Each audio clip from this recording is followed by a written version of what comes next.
Hello, YouTube. I'm here with the Trump address. So I'll be live. I have tarot cards. I have astrology. I'm also on X. So if at any point something gets pulled, I will go re-live myself again. Now, the thing is, if you want to see the press conference in the background, go to my YouTube, kristy-belich. If you just want to chill with me here on X, where I have terrible lighting and you can see every flaw.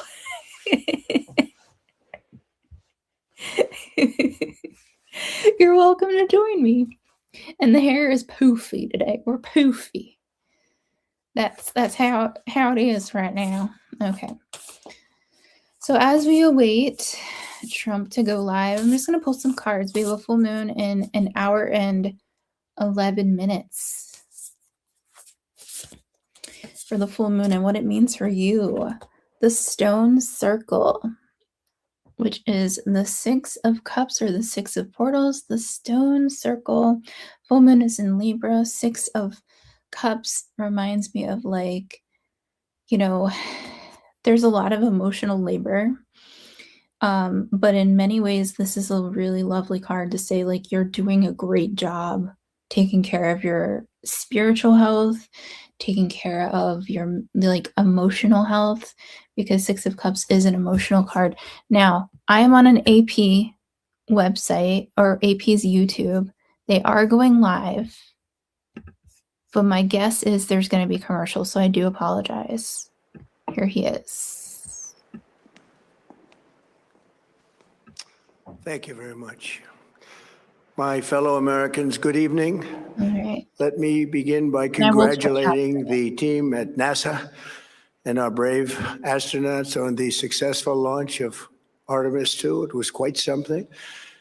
It will be traveling further than any manned rocket has ever flown, and will very substantially pass the moon, go around it, and come back home from a distance that has never been done before. It's amazing. And you got to give us some. They are on the way, and God bless them. These are brave people.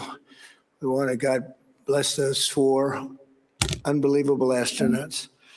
As we speak this evening, it's been just 1 month since the United States military began Operation Epic Fury, targeting the world's #1 state sponsor of terror, Iran. In these past 4 weeks, our armed forces have delivered swift, decisive, overwhelming victories on the battlefield. Victories like few people have ever seen before. Tonight, Iran's Navy is gone. Their Air Force is in ruins. Their leaders, most of them, Eight of Pentacles, terrorist regime they led, are now dead. He's talking about Their command and control of the Islamic Revolutionary Guard Corps is being decimated as we speak. Their ability to launch missiles and drones is dramatically curtailed, and their weapons, factories, and rocket launchers are being blown to pieces. Very few of them left. Never in the history of warfare has an enemy suffered such clear and devastating large-scale losses in a matter of weeks. Our enemies are losing, in America, as it has been for 5 years under my presidency, is winning, and now winning bigger than ever before. I will pull this card. Before discussing this current situation, I also want to thank our troops for the masterful job they did in taking the country of Venezuela in a matter of minutes. That hit was quick, lethal, violent, and respected by everyone all over the world. After rebuilding our military during my first term, we have by far the strongest military anywhere in the world. And now we're working along with Venezuela and are, in a true sense, joint venture partners. We're getting along incredibly well in the production and sale of massive amounts of oil and gas, the second largest reserves on Earth after the United States of America. We're now totally independent of the Middle East, and yet we are there to help. We don't have to be there. We don't need their oil. We don't need anything they have. Earth Guardians regarding independence of oil. Tonight, I want to provide an update on the tremendous progress our warriors have made in Iran and discuss why Operation Epic Fury is And it's a necessary for foil. the safety of Actually, America he and the thinks he is. security of the free world. From the very first day I Never announced back my in. campaign for president in 2015, I have vowed that I would never allow Iran to have a nuclear weapon. This fanatical regime has been chanting death to Nuclear America, weapons. death to Israel for 47 years. Their proxies were behind the murder of 241 Americans in the Marine barracks bombing in Beirut, the There's an slaughter of uncertain hundreds state of with our your service star members with tribes. Okay, roadside I'm gonna bombs. say it. I'm gonna say this They were right now. involved in the Your attack star on the tribes. USS Star Cole, tribes here. and they carried out the countless other heinous acts, including the blood. Donna just discovered that on Vinted, she can It's gonna easily be earn this extra whole time. cash. All she has to do is list and sell. Okay, I might have to change channels on this. Imagine YouTube. We need to talk, YouTube, because what in the world? Okay, let me go to. I mean, I'm trying to see where he's live. Let me just go back to AP. I did many things during my 2 terms in office to stop the quest for nuclear weapons by Iran first. And perhaps most importantly, I killed General Qasem Soleimani in my first term. He was an evil genius, brilliant person, a horrible human being, however, the father of the roadside bomb. And he lived just horrible what he did. Iran would have been perhaps in far better, stronger position. He lived, we would have had probably a different conversation tonight. But you know what? We'd still be winning and winning big. And then very importantly, I terminated Barack Hussein Obama's Iran nuclear deal, a disaster. Yeah, I want to Obama gave them $1.7 billion in cash. Green cash. Took it out of banks from Virginia, D.C., and Maryland. All the cash they had. Flew it by airplanes in an attempt to buy their respect and loyalty, but it didn't work. They laughed at our president and went on with their mission to have a nuclear bomb. His Iran deal would have led to a colossal arsenal of massive nuclear weapons for Iran. And they would have had them years ago, and they would have used them. It would have been a different world. There would have been no Middle East and no Israel right now, in my opinion, the opinion of a lot of great experts. Had I not terminated that terrible deal, I was so honored to do it. I was so proud to do it. It was so bad right from the beginning. Essentially, I did what no other president was willing to do. They made mistakes, and I am correcting them. My first preference was always the path of diplomacy, yet the regime continued their relentless quest for nuclear weapons and rejected every attempt at an agreement. For this reason, in June, I ordered a strike on Iran's key nuclear facilities, an Operation Midnight Hammer. Nobody's ever seen anything like it. Those beautiful B-2 bombers performed magnificently. Macrocosm. We totally obliterated those nuclear sites. The regime then sought to rebuild their nuclear program at a totally different location, making clear they had no intention of abandoning their pursuit of nuclear weapons. Let me just ask my cards. They were also rapidly building a vast stockpile of conventional ballistic missiles and would soon have had missiles that could reach the American homeland, Europe, and virtually any other place on Earth. Metatron. Iran's strategy was so obvious. They wanted to produce as many missiles as possible, and they did, with the longest range possible. And they had some weapons that nobody believed they had. We just learned that out. We took them out. We took them all out so that no one would really dare stop them. And their race for a nuclear bomb, a nuclear weapon like nobody's ever seen before. They were right at the doorstep. For years, everyone has said that Iran cannot have nuclear weapons. But in the end, those are just words if you're not willing to take action when the time comes. As I stated in my announcement of Operation Epic Fury, our objectives are very simple and clear. We are systematically dismantling the regime's ability to threaten America or project power outside of their borders. That means eliminating Iran's navy, which is now absolutely destroyed, Is he telling the truth hurting about their Air eliminating Force and their Iran's missile navy? program at levels never seen before, and annihilating their defense industrial base. We've done all of it. Their Navy is gone. Their Air Force is gone. Their missiles are just about used up or beaten. What happens to Taken them together, happens these to them. actions What will happens cripple to Iran East military, happens to us. What happens, crush what their ability happens to down support terrorist is an proxies, and deny them the ability like to build a I nuclear bomb. or an I. Our armed forces have been extraordinary. There's think- never been anything like it militarily. Everyone is talking about it, and tonight I'm pleased to say that these core strategic objectives are nearing completion.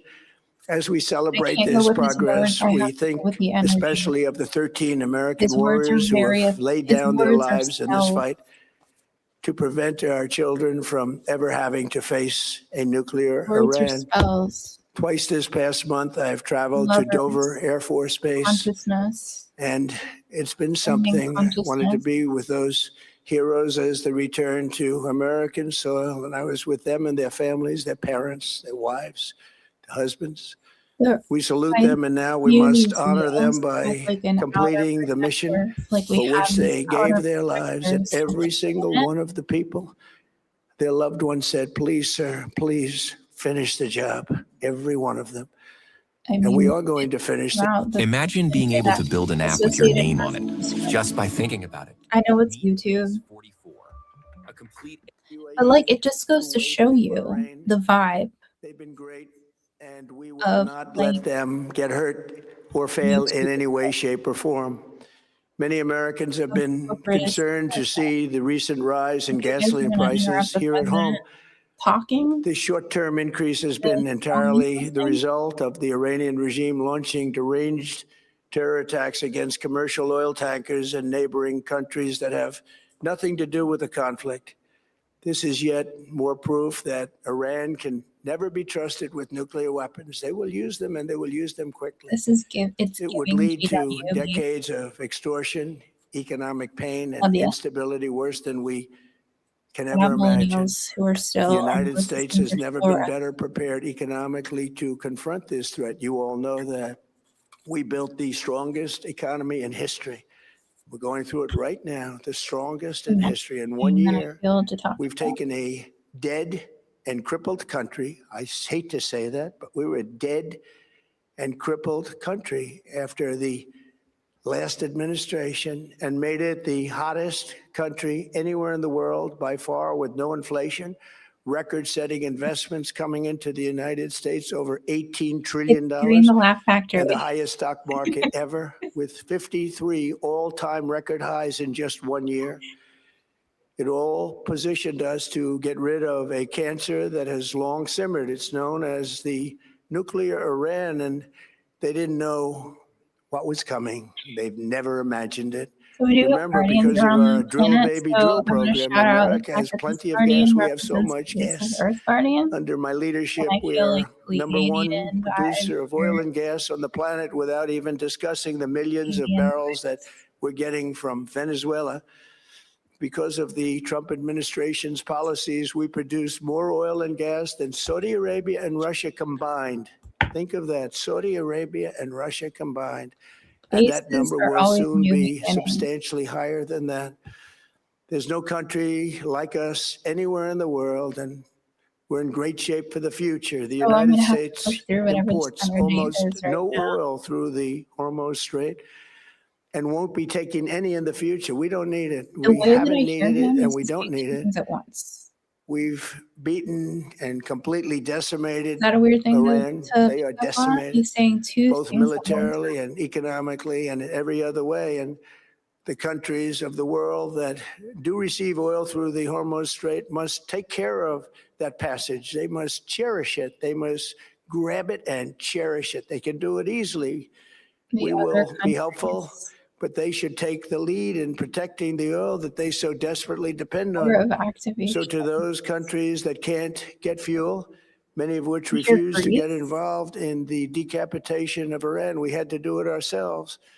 I have a suggestion. #1, buy oil from the United States of America. We have plenty. We have so much.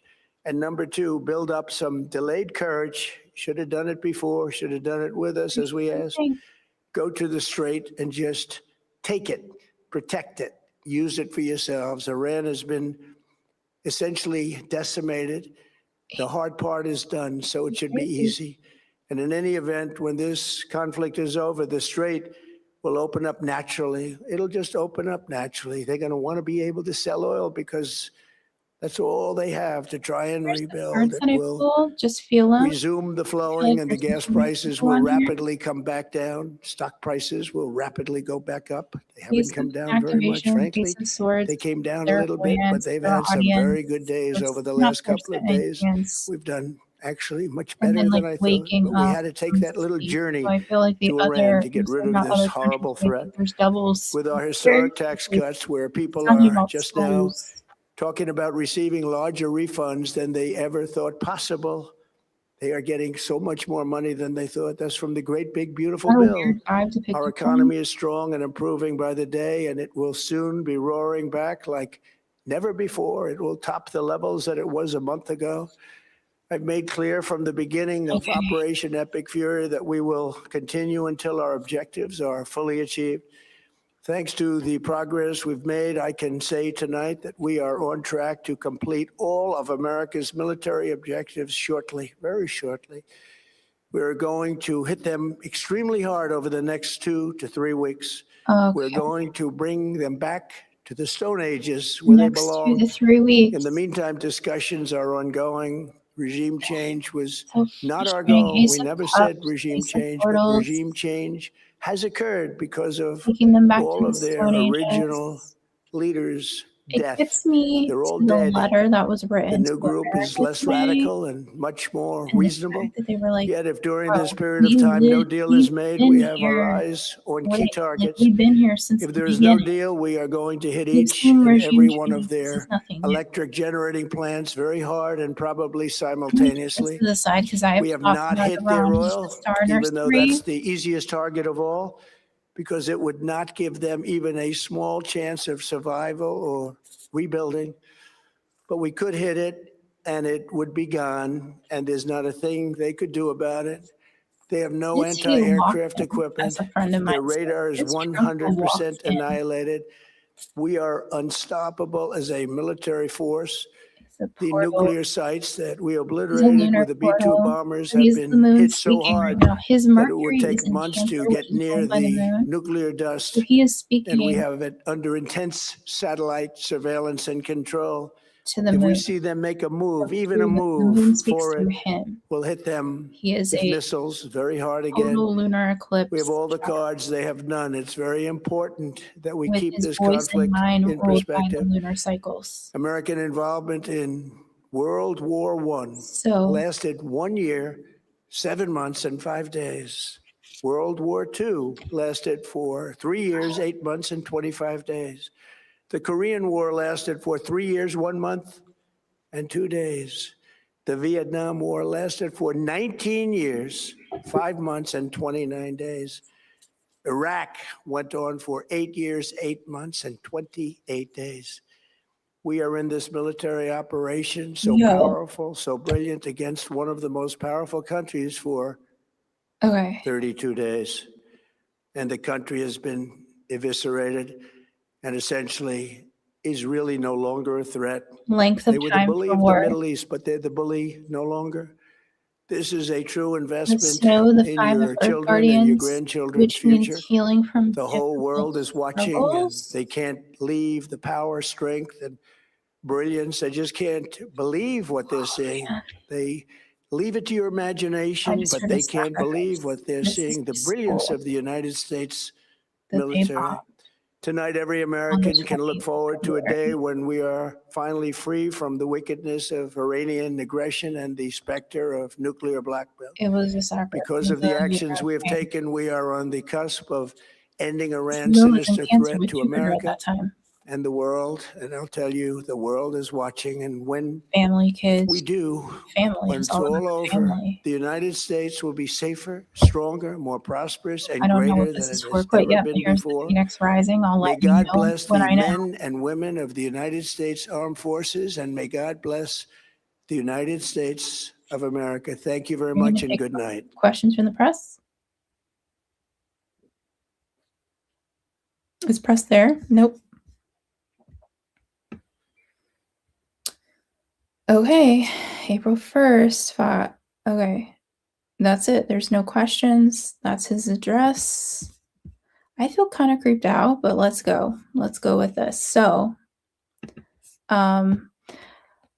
I guess this Phoenix Rising is for just the fullness of his speech. This is the card that I pulled from Iran for Iran when Trump said that they're going to take him back to the Stone Ages. And my whole thought process was before I came on here, like I really wanted to get like an intuitive grounding idea of what I felt in like my gut about this. And Iran's astrology chart is only based on, and in the letter that Iran addressed to the United States today, they were like, hey, we've been around way longer. We've seen way more than you've ever seen. And we'll probably be here. The vibe is just like basically we'll be here when you guys fall. So when he says Iran back to the Stone Ages, it makes me think of how Iran addressed the United States today. Essentially, he's addressing the administration. He's addressing the elites. They're addressing the elites. And so when I look at Iran's astrology chart, they were like, hey, we had a coup. You guys took over. And so the chart where you guys redirected, well, I'm going to say took over. I'm going to say that whatever this definition is, I call it the patriarchy, but people get triggered by that because they're like, oh, you're, when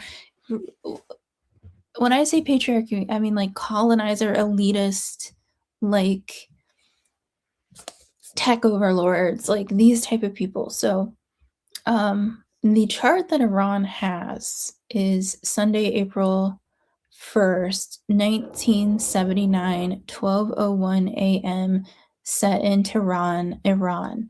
So today, well, probably yesterday, but today is like the nation state restructuring coup chart of Iran. So it's interesting because this is Iran's solar return. And Iran is a solar energy under this chart in Aries, moon in Taurus, ascendant in Sagittarius. And the thing is, I was thinking earlier, you can't really do justice to say, oh, this is Iran's natal chart, because the download that I got before I went live today was like, Iran has been around, like the energy of Iran, Persian, like it is before natal charts of nation states were a thing. So how could you define something that is set in the stars? So when Iran's like saying this, like, of course, the United States of America, the contract is underneath the construct of a capitalist religion. I'm just going to come out, I'm going to be real out here with my stuff, but like the religion is the chart. So this is a religious chart in certain ways. And there is something called a mystic rectangle in this chart. But if we're recalibrating under the moon, okay, let's get real esoteric here, okay? So the full moon is in, let's see, Libra at 12 degrees of Libra. The United States has their solar energy, or under the Declaration of Independence, at 13 degrees of Cancer. And Iran's solar energy under the coup, I'm going to say the coup chart, under the coup chart is at 10 degrees of Aries. Now we have something called our cardinal signs, which are Aries, Cancer, Libra, and Capricorn. So that like basically shows us our seasons. Gives us our seasons. Cardinal signs are about leadership.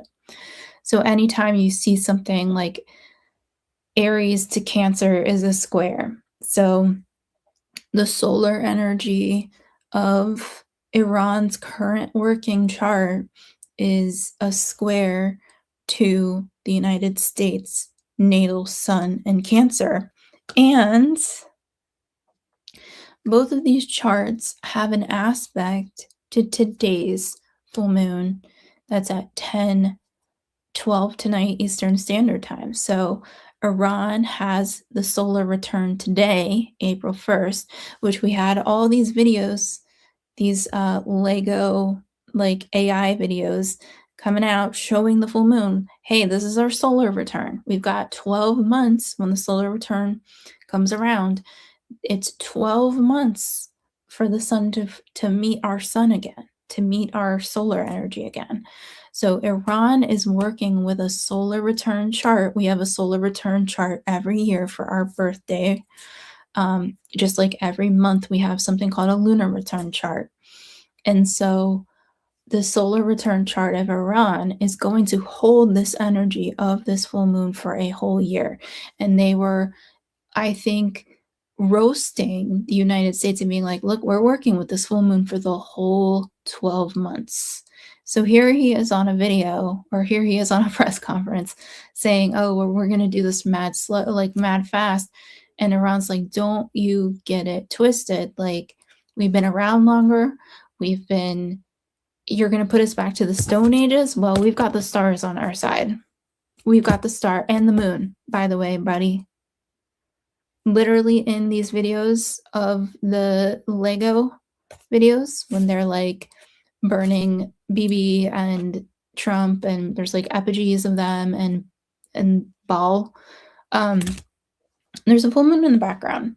And so I think what they did today with the letter was saying, hey, like, they're doing it real calculated. And the recalibration period with this full moon, I think, is resetting the scales. And Libra is the balance sign, but Libra is the sign of saying, where is the calibration out of sync? Here's this man on this live stream or on this press conference being like, we're doing great. We're doing, I'm going to give the oil to other people. There's no inflation. What are you talking about, sir? Like, what world are you in? So let me pop. And by the way, the solar energy of the United States is square to the full moon today. I do think somebody in the government knows this, in both governments. They definitely have astrologers in Iran. Now, the United States has a solar energy at 13 degrees of Cancer, but Saturn is at 14 degrees of Libra. So this particular full moon is conjunct, meaning aligned, with the Saturn of the United States in the 10th house.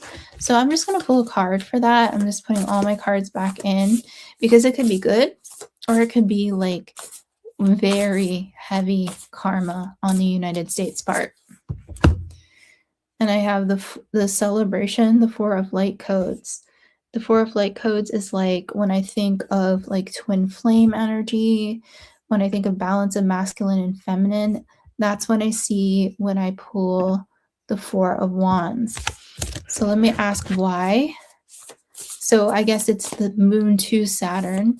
What is the outcome of the Four of Wands with the full moon to the United States natal chart? The Priestess of Earth Guardians. So this could be a couple things. I pulled the Priestess of Earth Guardians on one of my other videos, and I said that things are going to move slow, but Aries season is going to feel fast. So it's going to be like the certain energies around rebirthing Earth, Gaia, Mother Gaia into Mother Tara, is what this is all about. So these entities, aka countries, nation states, are all about this rebirthing process. I do think that there are astrologers in both of these shifting energies.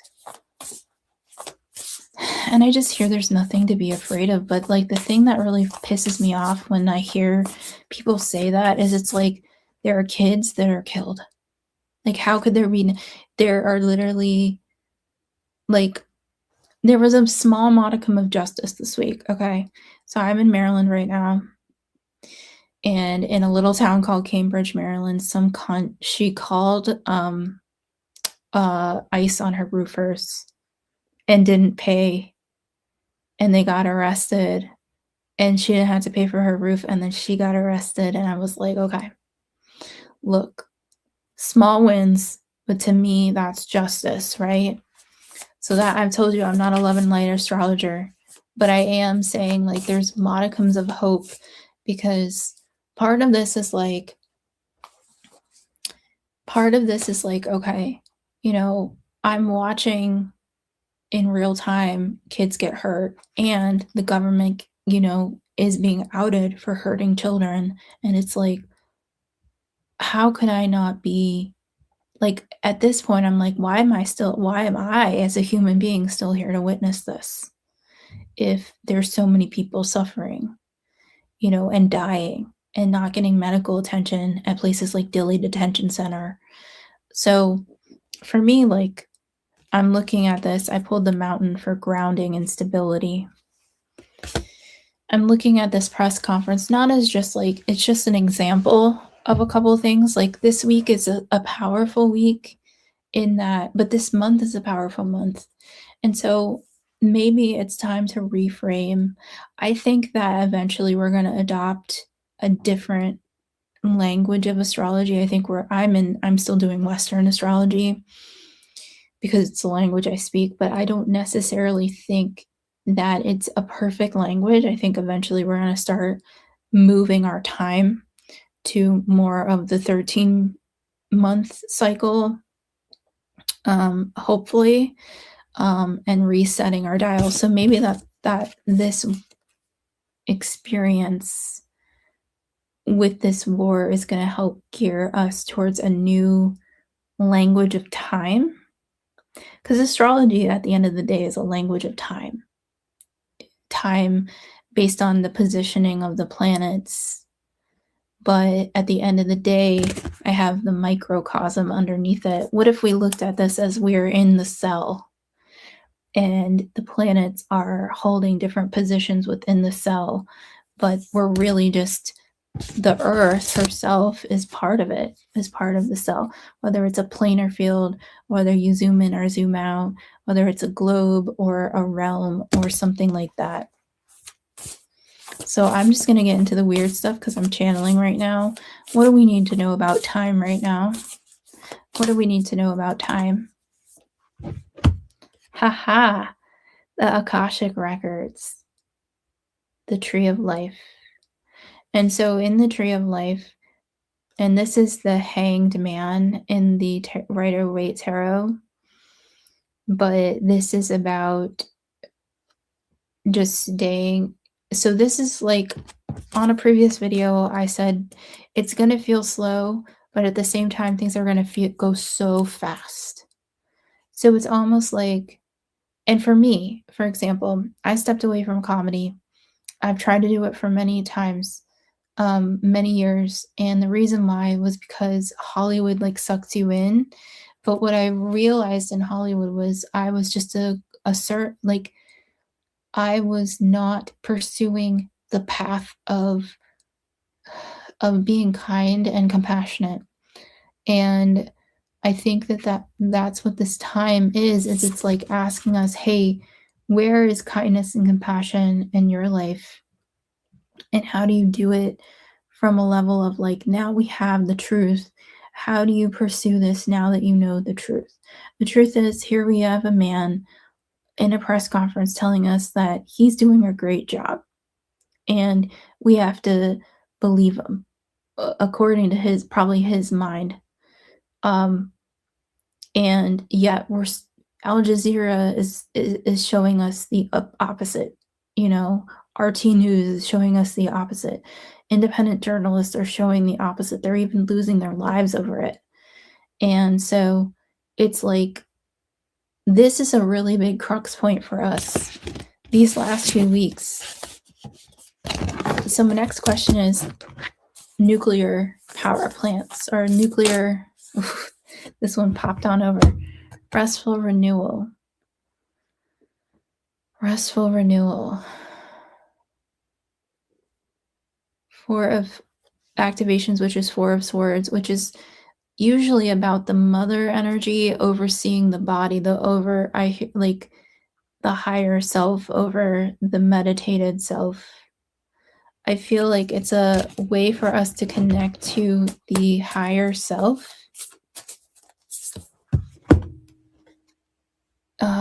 The Empress. This is about nuclear weapons. The Golden Lotus. The lotus growing out of the mud into the sky. So that makes me think of Pluto and Aquarius. And that makes me think of the General McCaslin thing. I had a live stream. It is no longer. And the weird thing about, okay, I have to talk. Okay, hold up. Two things I'm going to talk about. I had a weird dream.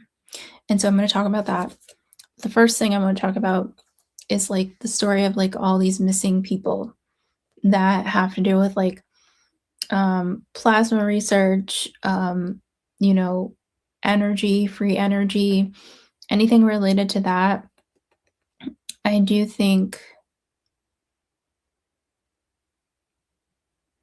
because of the energy crisis they're going to try and put us through, they're going to create the solution that's already been created, that's already existent, but it's also our energy. So part of this is why I stepped back yesterday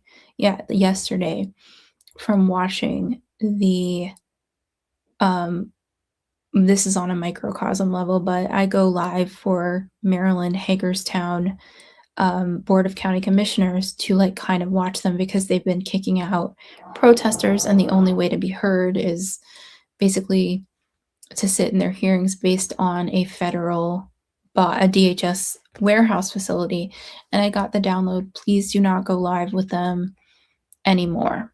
As much as I feel pressure to go live with them and that I want to like energetically be in their space, this is the same thing as Donald Trump, that we are breaking down family structures. And so one of the because United States of America, the sacred spiritual contract that is about the internal family systems, because a Cancer sun, solar energy in Cancer, is about the family system. And so part of the family system is redirecting. And I think that's why I pulled a celebration card with Saturn with the moon, because it is about redirecting the masculine and feminine. It is about balancing, recalibrating the masculine and the feminine. But if we look at the structure, the way it's built, they're not incorporating the feminine into the structure of something as like the United States chart. So somebody like General McCaslin is just an example of, somebody who knew a lot.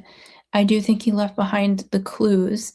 One thing I said on the live that no longer exists, that I actually put into my trash. I put the video from StreamYard into my trash can on my computer. And the next day I was like, you know what? You should upload that. And I don't know. I can't confirm. I could have been fog-brained myself. But when I went into my trash can, it was not there anymore. And I was like, okay. So the two things that I said from a live stream I did about McCaslin is they said he had a red backpack with him, possibly, allegedly. And the sweatshirt that they had the picture of was like almost looked like lightning, or like the Aquarius, like the symbol for Aquarius. So I think, and then they said, but he had a very, like, his wardrobe was not popping. Like he wasn't like always wearing this. He was wearing like kind of the same wardrobe. And I was like, well, if he disappeared and he had this very unique Air Force sweatshirt, they obviously would have known. Because if he was one of those guys that just like wore the same clothes all the time. So I think that was a symbol. So it was almost like this is propelling us into this age of free energy. I know that's long-winded. I know that's weird. This is what I'm channeling with the Empress. So I had this dream like 2 or 3 nights ago. And the dream that I had was very unique. And it's interesting that like all of these different, I guess it's like the Benny show or the Benny I don't pay attention to these bros because to me they all like the white guy UFO bros. Like, you know what I'm talking about? So a lot of white guy UFO bros beyond like X talking about, hybrids and stuff like that. But the other thing is, I had a dream and I've been meditating and I've been kind of going a little bit more into starseed stuff. I don't talk about it a lot, but I do. And so before I went to sleep, I listened to a meditation, and one of the visions I got in my mind's eye was of a large bird. And, I'm researching, certain things, and there are the blue avians who are guardians in different dimensional upgrades, we'll say. So before I went to bed, I was like, I always say prayers for protection before I go to sleep. I don't see orbs, but I have a lot of interesting experiences with animals. And so, the night, just a couple out, maybe it was an hour before Venezuela got the dew, I had an owl land on the roof, and there's never been an owl in this vicinity ever. And I'm 40 now. I have never seen an owl here in the however many years I've been associated with the land that I'm on. So it was my first owl experience in this home that I'm in. I've had owl experiences in many places, especially Joshua Tree, California, but never here. So when the owl was there, the full moon was shining into the room and my dog was with me. And I was just like, in my mind, I was like, what message do you have? And then I woke up, and then the president of Venezuela had been taken. And I said in my mind, this is a sign that whatever ball is rolling, we're in it.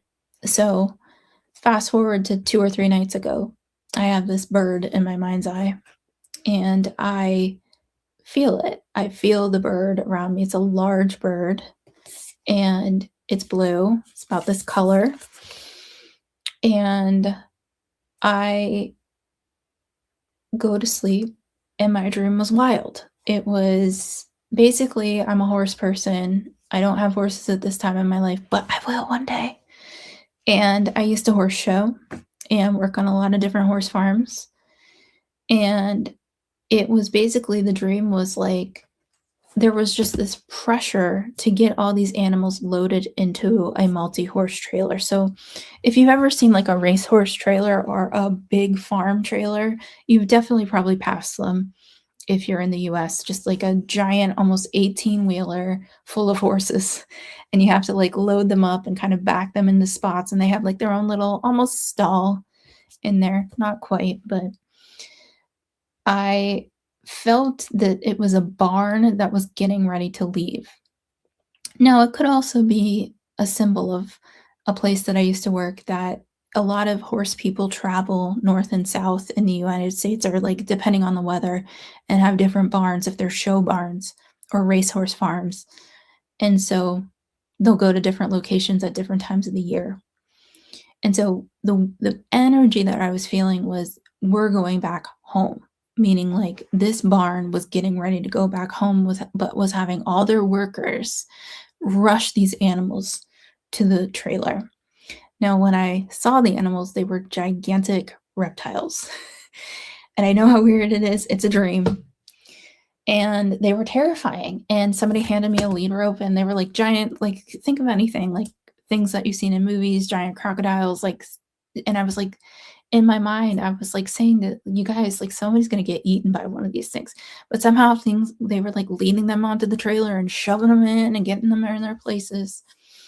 And then I descended from like the horse trailer. There was like a ramp, and I went down, and the ramp took me into what looked like a car sales, not lot, but like, when you enter like, um where they sell what is it? Like a car lot? I don't know.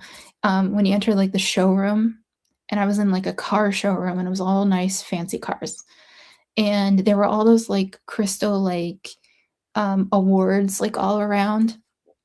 And then there was this man, and I would like to call him like generic elitist looking white man, right? He just looks like anybody you would see in like a Rothschild or whatever, like a whatever, one of them 13 OGs. So he was basically showing me his collection, and it was like vases. And he was like polishing them very delicately, but one was like cracked, and he had like taped it together with like clear tape, and he was still polishing it. And he was basically like showing me these and how they were like really important to him and his family. And it was just like liquid. It looked like they had like whiskey or whatever. It's like how like fancy people store their alcohol. Like it was like, but it was in like a car showroom. And basically he had them all lined up, and he was like getting ready to like transport them away. And so there's a couple ways I could analyze this dream, right? One is obviously fear. Like the way I was taught how to analyze dreams is like look at each symbol. And to me, that was just like an anxiety dream or a fear dream. But if I see this as a dream of prophecy, like if I look at this as a dream of like what this is don't pay attention to what that man just said on that press conference. Pay attention to the undertones. And so the undertones that I felt from that dream were fear from elite, and that they needed to GTFO, and that they had banked enough of whatever that juice be, loosh, whatever, that they had enough stored that they could leave, to the point that an elitist guy would take a cracked crystal vase with him even and tape it up to go. And the way that I analyzed the car showroom was that is, let me look at the ascendant of the United States. Okay, let's look at the United States from a different perspective. So I'm looking at the chart of the United States, and I'm looking at this chart as this dream that I had. So birth path 5, United States of America, July 4th, 1776, 4:50 p.m., Philly. 13 degree Cancer sun. Moon at 26 degrees Aquarius. Ascendant 818 Sagittarius. 818, baby. Okay. So where the showroom is in our chart is our ascendant. That is the car showroom. And so the showroom is 8 degrees Sagittarius. It's like when you go in, you see all the awards, you see all the facing front things.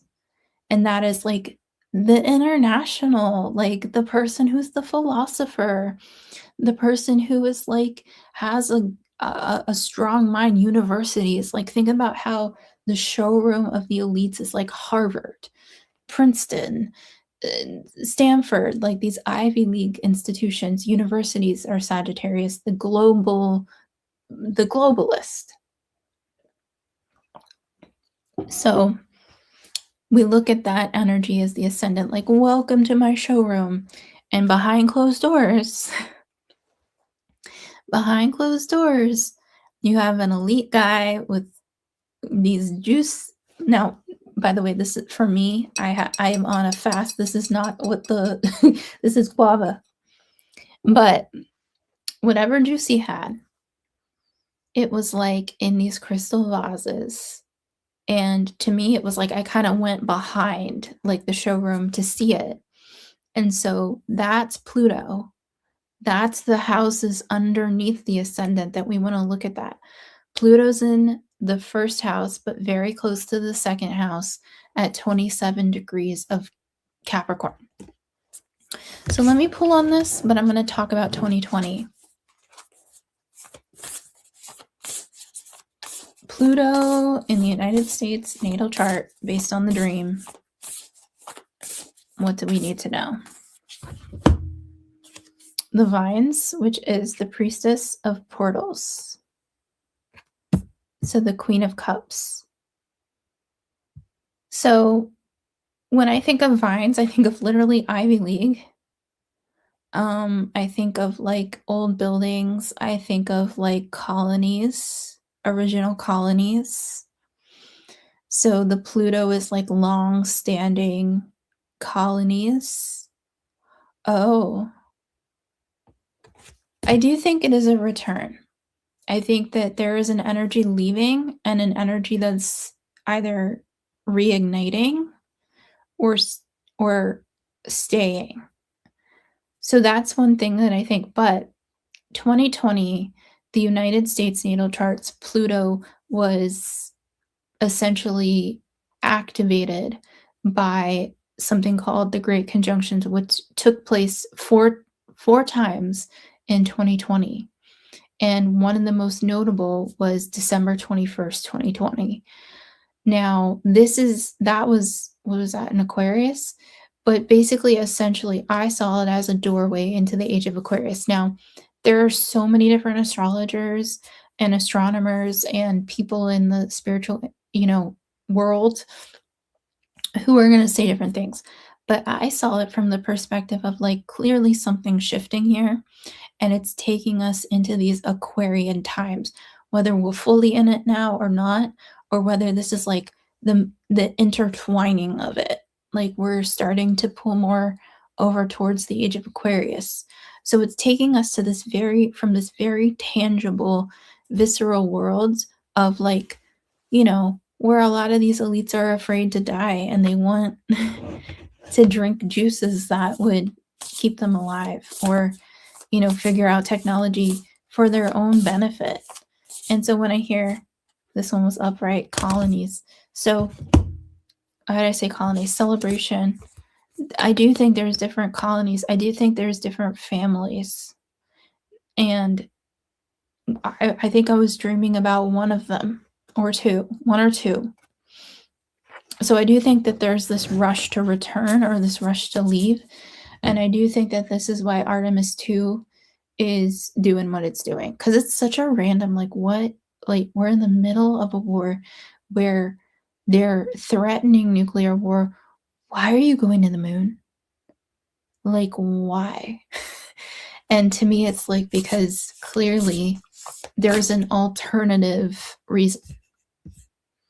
So maybe it's genetic related, something about somebody's genetics, lineage.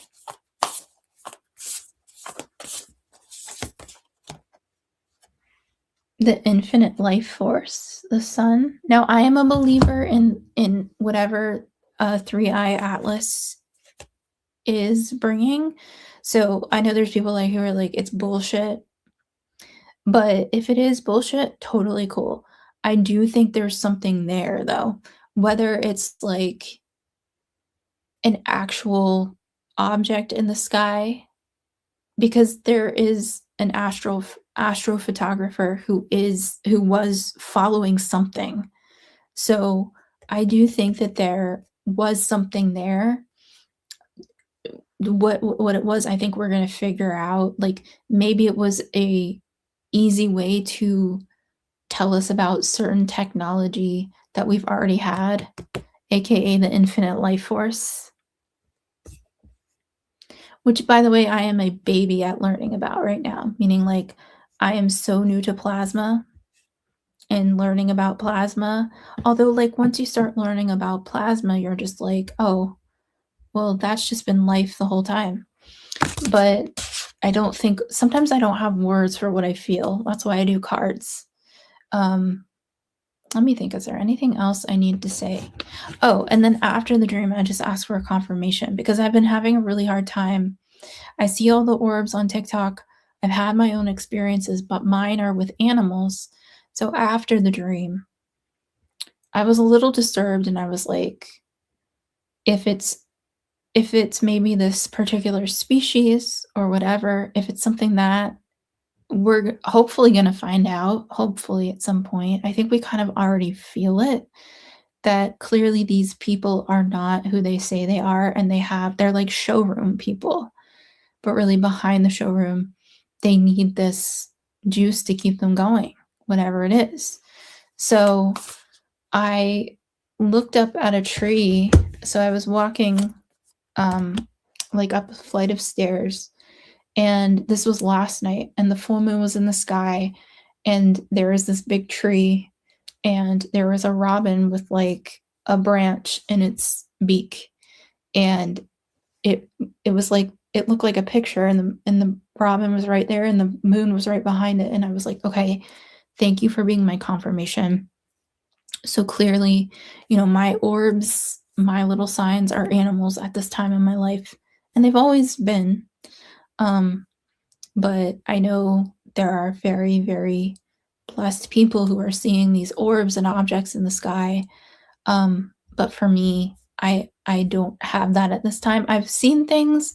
I thought they were maybe asteroid or the asteroid belt out in the desert. I'm like, they're just not changing direction. I had something with a purple light that went over my cabin, and I was like, that could have been somebody's car. It was just, it shined right into the cabin. It was like a purple, almost like laser light. And I was like, maybe it's the neighbors effing with me, or a car beam somewhere out that just went right over my cabin. But it did go over the desert. Like, it was a purple, like laser, and it just went right over my cabin that had an open window into the sky of the desert. And then I had, the reason why I had to leave the cabin, which will never be confirmed, is whether it was a neighbor or it was paranormal or it was something else. I had something knocking at the door, and then it started perimetering the cabin. So, and my dog was reacting to it. So it wasn't just like me being insane.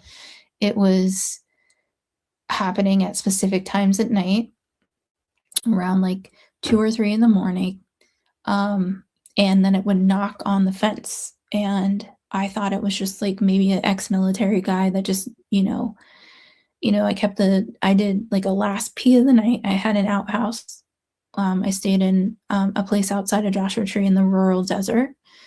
And I knew that like once I did my last pee of the night, that I would have to lock all the doors, because whatever was coming around, I didn't know whether it was just a dude that maybe had like PTSD, old military guy that maybe just walked around at night.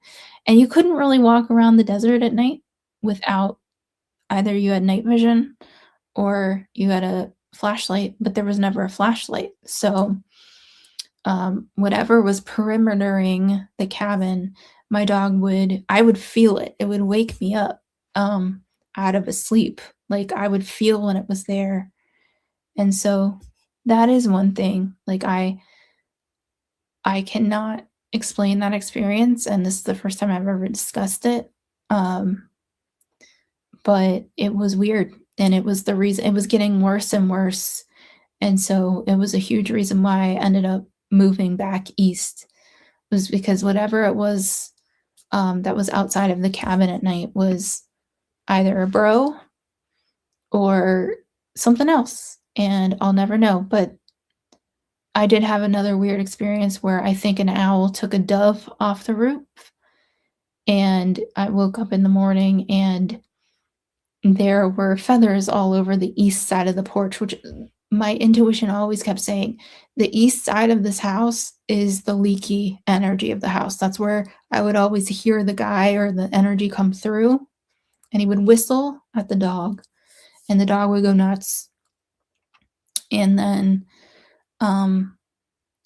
I had a rattlesnake off the east side of the porch, and then I heard something swoop onto the roof, pretty much an owl probably, or a hawk. And then I looked on the east side and it was all feathers. The weird part was I took my dog on a trail, and everything's biodegradable in the desert. So I took him to a specific place to use the bathroom. And it was about a quarter mile away. and a quarter mile away, stuck into his poop, because I had like a little area where I would like dispose, was like in a dog pile of poop, was a feather stuck in there. But again, a weird story, but a true story. And I got like tingles, like my hair stood up, and I was like, clearly there is an energy that's funny, but also like I said in my mind's eye, you're interacting with me clearly energy, but I'm trying to be really respectful of the land, and be kind to the land. Please don't mess with me in this way. So what I think it was ultimately telling me about was this time, because I had things in the sky too that I took pictures of. I had a snake in the sky with the clouds. It was a clear snake, and I actually used to have it on my X. It's actually on my X somewhere. And then I had a scorpion, and it's just very interesting. Return of the Mother Tree. Return of the Mother Tree. But this is the first live I think I've ever done where I've talked about the star seeds and colonies. So I'm still learning. I've seen, again, things over the years. But here's the Akashic Records again. But I just kind of getting used to talking about it. So that is my live for tonight. And the moon is about to be fully full in, 11 minutes. So enjoy the full moon. Full moons are about releasing and letting go. This full moon, I think, is going to link up. So the way that I didn't do like how most astrologers would go in and are like, oh, this is how it works for you and this and this. Here's how I'm going to read it right now, is that for us in the collective, we've got this full moon working with us as planets are in Aries and are moving into Aries. And then we'll have a new moon in Aries on the 17th. So I'm going to kind of go step by step with this because, again, time is going to feel so accelerated and yet so slow at the same time. So I'm learning as I go because I think time is shifting. And I don't really know how to put words into that. I don't know. If there's a physicist out there who also is like, yeah, star seeds, that wants to explain it to me, that'd be great. Okay, peace and love. Take care. Enjoy the full moon. Bye.